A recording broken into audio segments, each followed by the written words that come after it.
16 वर्षीय नाबालिग सीधा थाना पहुंचती है अपनी माता और पिता के साथ। वहां पुलिस वालों से रिपोर्ट लिखते हैं।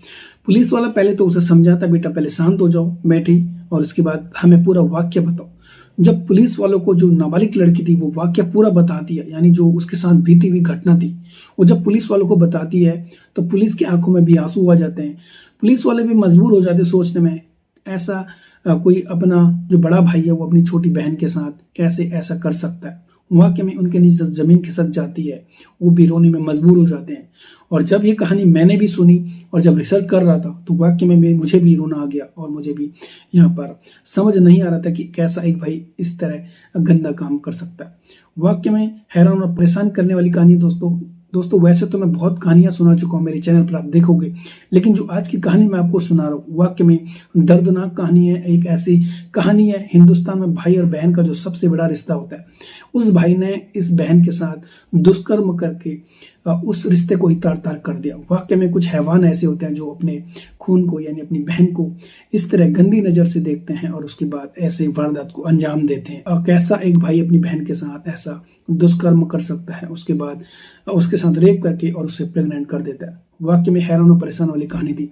दोस्तों आइए जानते हैं पूरा मामला क्या है। नमस्कार, आदाब, सत श्री अकाल। आज की जो मैं सच्ची घटना आपको सुनाने जा रहा हूँ, ये सच्ची घटना है उत्तर प्रदेश का एक जिला पड़ता है बुलंदशहर। बुलंदशहर के अंतर्गत एक थाना पड़ता है अहमदगढ़ थाना। जो नाबालिग लड़की थी, पुलिस को उसने बताया मूल रूप से वो वही अहमदगढ़ थाना क्षेत्र के वहीं उसके गांव पड़ता है, लेकिन वो फिलहाल जो रहती है वो दिल्ली मैं अपने माँ, पिता और एक छोटे भाई के साथ रहा करती थी। दादी और जो बड़ा भाई था उसका वो अहमदगढ़ यानी बुलंदशहरी रहा करते थे। जो लड़की की माँ थी वो घरों में जाकर मेड का काम करती थी और जो पिता था वो दिहाड़ी मजदूरी करता था और उसके बाद अपना घर का यहाँ पर पालन पोषण करता था। यानी जो माँ थी वो मेड थी और जो पिता था वो दिहाड़ी का मजदूरी करके कमा कर ऐसे ही अपना घर का पालन पोषण करता था। एक दिन जब लड़की 2023 जून का मामला है, जून 2023 को जब लड़की अपने पिता के साथ अपनी दादी और वहाँ उसका भाई भी रहा करता था, बहन थी, वो अपने छोटे भाई के साथ गांव पहुंचती है जहां उसकी दादी और भाई रहता है। जब वहां पहुंच जाते हैं, पिता कुछ दिन के बाद वापस आ जाते हैं। बेटी और छोटा बेटा को वहां छोड़कर वो फिर दिल्ली आ जाता है, क्योंकि जो पिता था वो दिहाड़ी मजदूरी का काम करता था। ऐसे ही कुछ दिन बीत गए। ऐसे ही एक दिन जब दादी और छोटा भाई जो दिल्ली से गया था, छोटा भाई रात को मेला देखने चले जाते हैं और घर पर बचे दो, उसका भाई और जो लड़की थी नाबालिग लड़की, वो दोनों ही घर पर थे, टीवी देख रहे थे। अचानक जो बड़ा भाई था उसके मन में एक शैतान जाग उठा था और उसे न जाने ऐसे कैसे ख्याल आ गया कि अपनी बहन के साथ वो दुष्कर्म करेगा। रात को जब कोई घर पर नहीं था, उसने उसको अंदर ले जाकर कुंडी लगाकर उसके साथ जोर जबरदस्ती करा और उसके साथ कई घंटों तक उसने बलात्कार किया, रेप किया। लड़की चीखती रही, चिल्लाती रही, लेकिन भाई नहीं माना। उसने उसे डराया, धमकाया, ये बात किसी को मत बताना, न दादी को न छोटे भाई को। तो बेचारी डर जाती है और वो बात किसी को नहीं बताती है। ऐसे ही 1-2 दिन जब तक वो वहां रही तब तक उसने उसके साथ ऐसे ही किया। और जो लड़की थी कुछ दिनों बाद अपने घर आ जाती है और जब 1-2 महीने से जब उसके पेट में दर्द होता, पहले तो वो नॉर्मल दर्द की गोली खाती थी जिससे कुछ देर बाद ठीक हो जाता था, लेकिन जब दर्द बढ़ता गया और थोड़ा सा पेट थोड़ा बड़ा होता गया, तब उसकी माँ ने उससे पूछा तेरा पेट बड़ा क्यों हुआ है? तो लड़की रोती, मेरे पेट में दर्द हो रहा है। 2023 11 सितंबर की सुबह जब उसकी माँ उसे हॉस्पिटल ले जाती है, लड़की को हॉस्पिटल ले जाते हैं और जब डॉक्टर चेकअप करते हैं तो वाकई में डॉक्टर हैरान परेशान थे। जो 16 साल की लड़की थी वो बिन शादी के ही माँ बन चुकी थी, यानी जो उसे पेट दर्द होता था वो किसी और के कारण नहीं बल्कि वो गर्भवती थी, यानी 3-4 महीने की वो गर्भवती हो चुकी थी। माँ डर जाती है, हैरान, और उसके नीचे से जमीन खिसक जाती है। जो उसकी नाबालिग लड़की है वो किसका पाप लेकर घूम रही है। पहले तो उसे विश्वास नहीं होता, फिर वो घर आते हैं दोनों और उसके बाद अपनी बच्ची को डांटते हैं। पहले तो जो लड़की थी वो नहीं बता रही थी कि किसका पाप है, क्योंकि जो भाई था उसने उसे डराया था और उसे भी शर्म आ रही थी बताने में। जब माँ ने उसे कड़ी पूछताछ करी और जब पता चला, जब उसने पूरा बयां जो अपनी माँ को बताया, तो वाकई में माँ हैरान थी। उसका कलेजा फट जाता है, उसके नीचे से भी जमीन खिसक जाती है। कैसा एक बेटा ही अपनी बहन के साथ ऐसा दुष्कर्म कर सकता है और रेप करके उसके साथ और उसे प्रेग्नेंट कर देता है।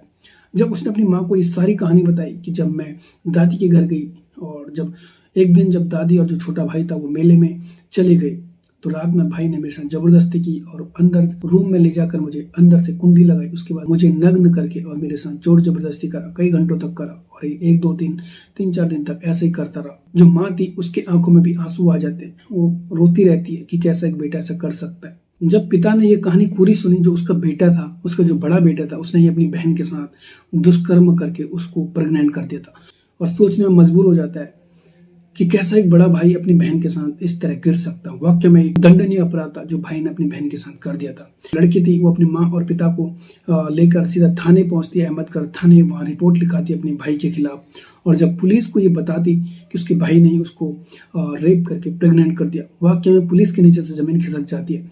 सोचने में मजबूर हो जाते हैं, जो बंदा रिपोर्ट लिख रहा था पुलिस वाला, उसके आंखों में भी आंसू आ जाते हैं और सोचने में मजबूर हो जाता है कैसा एक भाई अपनी बहन के साथ इस तरह कर सकता है।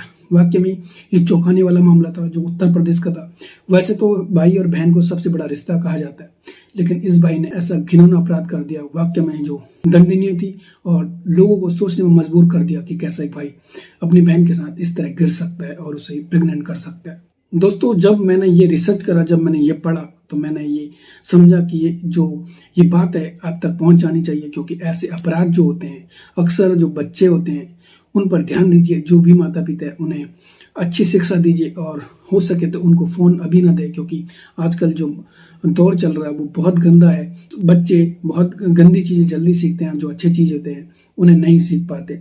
तो माता पिता से निवेदन जरूर करना चाहूँगा कि अपने बच्चों पर ध्यान दीजिए, उन्हें अच्छी शिक्षा दे और उन्हें हमेशा गलत चीज़ों में डांटा करे ताकि वो गलत काम करने से रुक जाए। तो वाकई में हैरान और परेशान वाली कहानी थी दोस्तों। इस कहानी का सुनाने का उद्देश्य किसी का दिल दुखाना नहीं है, बल्कि आपको सचेत करना है, जागरूक करना है ऐसे जो घटनाएं होते हैं उससे सावधान रहने के लिए, और ताकि ऐसा जुर्म होने से पहले वो जुर्म खत्म हो जाए और उसका डटकर मुकाबला करें, ना कि उस घटना को छिपाएं बल्कि उसका डटकर मुकाबला करें। दोस्तों, आज के लिए इतना ही, तब तक ख्याल रखिएगा। जय हिंद।